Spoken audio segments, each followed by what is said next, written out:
আসসালামু আলাইকুম everyone, welcome to my new blog. আজকের ব্লগটা ছিল ঈদের ব্লগ। তো ঈদের অনেক অনেক শুভেচ্ছা আর ভালোবাসা, আর সবাইকে জানাই ঈদ মোবারক। যাই হোক, সকাল সকাল ঘুম থেকে উঠে সেমাই খাচ্ছিলাম আমি, আর এটা সেই সেমাই ছিল যেটা কালকে হাতে বানানো হয়েছিল। এক কথায় হাতের সেমাই ছিল। সেমাইটা কিন্তু অনেক মজা ছিল। খাওয়া দাওয়া শেষ করে বাহিরে এসে আমি দেখি সব ছেলেরা এভাবে সুন্দর করে রেডি হয়ে ঈদগাহ মাঠে যাচ্ছে নামাজ পড়তে। ঈদের দিনের এই একটা ব্যাপার আমার কাছে অনেক ভালো লাগে, সেটা হচ্ছে সবাই যখন একসাথে রেডি হয়ে নামাজ পড়তে যায় এবং নামাজ পড়ে আসে, তখন দেখতে কিন্তু অনেক ভালো লাগে। সবাই কি সুন্দর রং বেরঙের পাঞ্জাবি টুপি পরে একসাথে আসে যায়, এই ব্যাপারটা অনেক ভালো লাগে। যাই হোক, এখানে সবাই নামাজ পড়ে আসার পরেই গরু নিয়ে ব্যস্ত হয়ে পড়ে, গরু জবাই করা নিয়ে। আসলে ওদের জন্য একটু খারাপই লাগছিল, কিন্তু মহব্বতের জিনিসকেই আসলে কোরবানি দেওয়া হয়। মানে যে জিনিসের উপর আমাদের মায়া মহব্বত বেশি কাজ করে, ওই জিনিসটাকেই আমরা কোরবানি দিই। যাই হোক, বাড়িতে এসে দেখি মা রুটি বানানোর জন্য সব ধরনের প্রসেস করে নিয়েছে।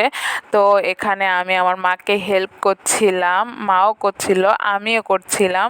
এই কাজটা আমি প্রত্যেক বছর ঈদেই করে থাকি। এই চাকরিটা আমি ফ্রিতেই করে দিই। আসলে প্রত্যেক বছরই ঈদের সময় আসলে মা আমাকে দিয়ে রুটি বানায় নেয়। আমি কিন্তু পারিও, ভালোই রুটি বেলতে পারি। এই যে দেখতে পাচ্ছেন, এতগুলো রুটি কিন্তু সব আমি বেলেছি, মা একটু হেল্প করেছিল। এরপরে বাহিরে গিয়ে দেখি যে সবাই মাংস কাটাকাটিতে ব্যস্ত। এই জিনিসটা দেখতেও ভাল লাগছিল। তো বাহিরে গিয়েছি, আর আমাকেও বলছিল যে একটু মাংস কাটতে, কিন্তু আমি বলছিলাম যে না, বাড়িতে কাজ আছে, মাকে হেল্প করতে হবে। তো আসলে আমার কাজ ছিল বাড়িতে এসে মাংস রান্নার জন্য পেঁয়াজ মরিচ আদা রসুন এগুলোও মাকে কেটে দিচ্ছিলাম। অন্যদিকে মা বাকি সব কাজগুলো সেরে ফেলছিল। মানে মাংস আসলে শুধু মাংসটাই যেন রান্না বাকি থাকে, সেভাবে করে সব কাজ গুছিয়ে নিচ্ছিল মা, আর আমি মাকে হেল্প করছিলাম। এই যে দেখতে পাচ্ছেন, সুন্দর করে সব কিছু কিন্তু রেডি করে নিয়েছি। আর বলতে বলতে এখানে মাংস চলে আসে, পরে মা সেটাকে আবার সুন্দর করে কেটে সাইজ করে নেয়। এখানে মাটির চুলায় আমরা রান্না বান্না করছিলাম।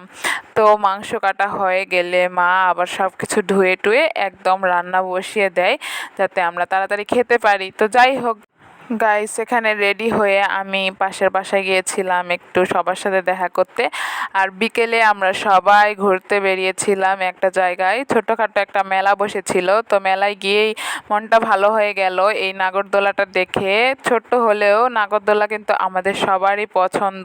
আর আমরা যাইতে যাইতে একদম সন্ধ্যাই হয়ে গিয়েছিল, তাই একটু ছবি নিয়েছিলাম। আর ওই সময় অনেক অন্ধকার ছিল দেখে তেমন একটা ভিডিও করতে পারি নাই। আসলে এটাই ছিল গাইস আজকের ঈদের ব্লগ। কেমন লাগলো অবশ্যই জানাবেন। ভালো লাগলে লাইক কমেন্ট শেয়ার এবং ফলো করে পাশে থাকবেন। আল্লাহ হাফেজ গাইস।